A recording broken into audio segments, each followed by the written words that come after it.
जो इनके बच्चे थे उनको किसी ने मतलब मार दिया था, तो मारने के बाद ये यहाँ पे आए थे, तो व्यास नदी ने इनको बचाया था। थोड़ा बताइए उसके बारे में। महादेव मंदिर है, शिव मंदिर, शिवलिंग है उधर, वशिष्ठ टेम्पल, और ये श्री राम मंदिर है, देख सकते हैं आप। और उन्होंने बहुत अच्छी कलाकृति रखी है।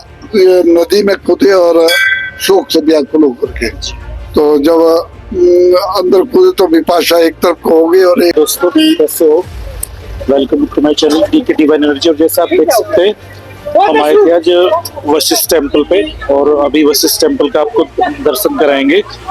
वशिष्ठ टेम्पल वे थे जो व्यास नदी है, व्यास नदी के पास में है वशिष्ठ टेम्पल। बताया जाता है कि जो यहाँ पे ऋषि थे, महर्षि जो थे वशिष्ठ जी, इनके मतलब किसी ऋषि ने मतलब इनको मतलब वो दे दिया था, इनके सभी बच्चों को मार दिया था। और मारने के बाद में ये यहाँ पे एक नदी में कूद गए थे, व्यास नदी में। और कूदने के बाद में क्या हुआ कि नदी ने इन्होंने बचाया, जो व्यास नदी उन्होंने बचा लिया था। तो बचाने के बाद में जो है यहाँ पे उस तब से ही धाम बन चुका है उसके बाद में। और अभी हम आपको दर्शन कराएंगे वशिष्ठ टेम्पल।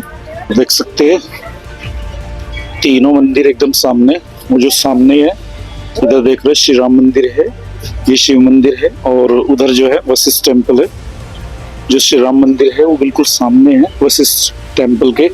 और जब आप आएंगे ये जो पड़ता है इधर शिव मंदिर है यहाँ पे, तो देख सकते हैं ये वशिष्ठ टेम्पल है इधर, और ये शिव मंदिर है। और उधर आप सब देख सकते हैं ये वाला श्री राम मंदिर है।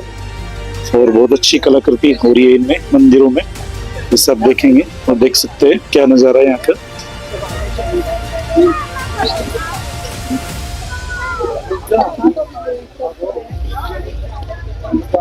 मानो एक तरह से जन्नत में आ गए हो, इस तरह से व्यू आ रहा है यहाँ पे, देख सकते हैं आप। नशारे जो वशिष्ठ टेम्पल ही बना, ये कब बना हुआ है? ये महर्षि वशिष्ठ की तपोभूमि है जी, ब्रह्मा जी के मानस पुत्र हुई है। सृष्टि के प्रारंभ में जब इनकी रचना हुई थी, सबसे पहले इन्होंने इसी स्थान पे आके तपस्या की। उसके बाद ये त्रेता युग में भगवान रामचंद्र के गुरु बने थे। सप्तऋषियों में इनका सबसे स्थान रहा है, पत्निक है ना। तो ये मूर्ति अंदर विग्रह जो है 5000 साल पुराना है, और ये मंदिर 1800 वर्ष पुराना था। लेकिन 2022 में ये रेनोवेट हुआ, बार वाला हिस्सा जो 2018 में रेनोवेट हुआ, इसको दोबारा बनाया गया। ये 80 वर्ष पहले ये बना था, ये 1800 वर्ष पुराना अंदर वाला था। और ये गर्म पानी के स्रोत इनके तपोबल से निकले, आदिकाल से लेकर के अभी चले हुए हैं। पुरुषों के लिए अलग है, महिलाओं के लिए अलग बना हुआ है, लेकिन स्रोत एक ही है। दोनों तरफ से इसके दर्शन मात्र से पुण्य की प्राप्ति होती है, पाप का विनाश होता है। ये ऐसा। तो जैसे हमने देखा है कुछ न्यूज में उन्होंने डाल रखा है कि जो ऋषि वशिष्ठ थे, इनकी मतलब इनको मतलब जो इनके बच्चे थे उनको किसी ने मतलब मार दिया था, तो मारने के बाद ये यहाँ पे आए थे, तो व्यास नदी ने इनको बचाया था। थोड़ा बताइए उसके बारे में। ये जो है जब ये पत्नी के रहते थे जी, तो ऋषियों की 88,000 ऋषि थे। 88,000 ऋषियों की जब सभा होती थी तो उसमें विश्वामित्र भी समकालीन थे। तो उस वक्त वो आते थे, वो राजा ऋषि बने थे, इसलिए उनको जब ऋषियों की सभा होती थी तो ये कहते थे आओ महाराज राजऋषि जी। उनको राजऋषि बोलने का क्रोध आता था, तो उन्होंने एक एक करके सब पुत्रों का वध किया। लेकिन अंत में जो है एक पुत्र रह गए थे, शक्ति मुनि। वो भी कहीं रास्ते से जा रहे थे, उनकी एक पत्नी थी गर्भवती, पदृश्यंती उसका नाम था, प्राशी ऋषि की जिससे हुए हैं। तो वो वेदों का उच्चारण कर रही थी, तो वो इर्द गिर्द ही रहते थे। तो उन्होंने कहा बेटी आप कहाँ से हो? तो उन्होंने कहा मैं ऐसे ऐसे ये शक्ति मुनि की पत्नी हूँ। तो तब वो उनके पास ही पले, और 12 वर्ष के बाद जो है प्राशी ऋषि हुए हैं। तो इनके पूरे कुल का विनाश तकरीबन नहीं हो पाया। तो उनके 100 पुत्रों का पद कलमाश पात द्वारा करवाया गया। क्यों एक बार ये कुटिया में बैठे थे, तो चंद्रमा के अंदर लाइट पड़ी थी, पूर्णिमा की रात थी। तो उस दिन जो है विश्वामित्र ने कहा आज मैं इसका ही विनाश करूंगा, आज मैं वशिष्ठ को ही रहने नहीं दूंगा। तो वो बाहर खड़े तलवार लेकर के खड़े थे। तो अंदर उनकी पत्नी भी विदुषी थी, तो अंदर वो चंद्रमा की लाइट जो है झोंपड़ी थोड़ी प्रकाश आ रहा था अंदर, थोड़ी ऊपर से फटी थी शायद, तो उसके प्रकाश अंदर आया। तो उन्होंने कहा ऐसा प्रकाश जो है यहाँ दिव्य प्रकाश लग रहा है आज, ये चंद्रमा की ऐसी कैसी लाइट है, हवा है। तो उन्होंने कहा कहीं विश्वामित्र के चरण तो नहीं पड़े हैं इधर। तो विश्वामित्र ने जो है अपनी तलवार लेकर के वो बाहर रख दी और नीचे जाकर के वो उस तलवार को फेंक दिया और उनके चरणों में जाकर के गिरे।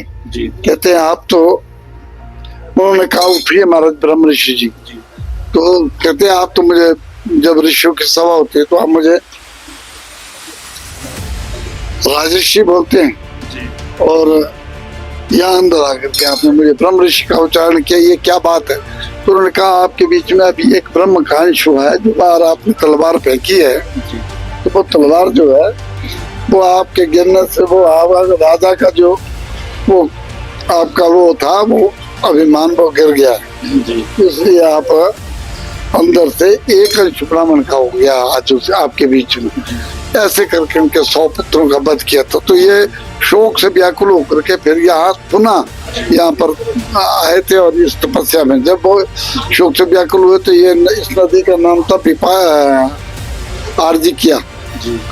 ये जो व्यास बह रही है इसका नाम आर्जिकिया था। आर्जिकिया को जो है बाद में इनका ये नदी में कूदे और शोक से व्याकुल होकर के, तो जब अंदर कूदे तो विपाशा एक तरफ को हो गई और एक तरफ ये रह गए। तो उन्होंने इनको ब्रह्मवाणी में किया, इतने बड़े ऋषि और पुत्रों के शोक से आप मर रहे हैं। तो तब इनको दोबारा से ज्ञान हुआ और आकर के यहाँ मैं तो ये गलत कर रहा था, तो मोह रूपी पाश जो है यहाँ खुले थे, तो इस नदी का नाम उस वक्त से विपाशा पड़ा। फिर प्राचीन ऋषि के पुत्र हुए व्यास, उनकी तपस्थली है रोहतांग में, तो वहां से ये उसका उद्गम स्थान है, वहां पर उन्होंने तपस्या की थी। इस नदी का नाम जो विपाशा थी इसका उद्गम स्थान तो रोहतांग पास नहीं, रोहतांग से फिर जब उनकी तपस्थली रही तब इस नदी का नाम व्यास पड़ा। हाँ जी, तब से लेकर के व्यास जो है विरल रूप से चले जी, ऐसा है इसका इतिहास। ये राम मंदिर, और देख सकते हैं यहाँ पे भी कितनी अच्छी कलाकृति की हुई है, और ये वाइट वाइट बर्फ पड़ रही है यहाँ पे।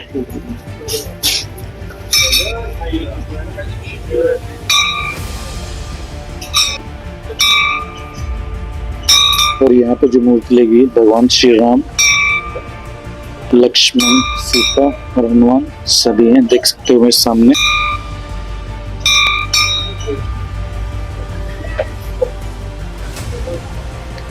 ये देख सकते हैं सामने, बिल्कुल ठीक सामने आप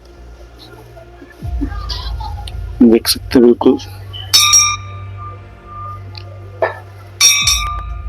सामने बिल्कुल मूर्तियां देख पाएंगे।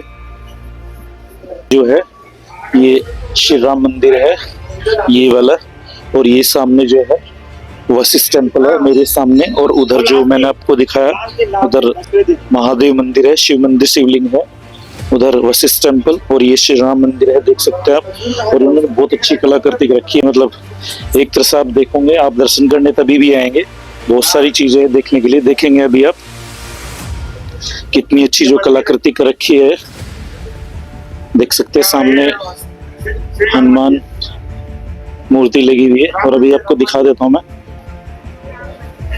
राम मंदिर देख सकते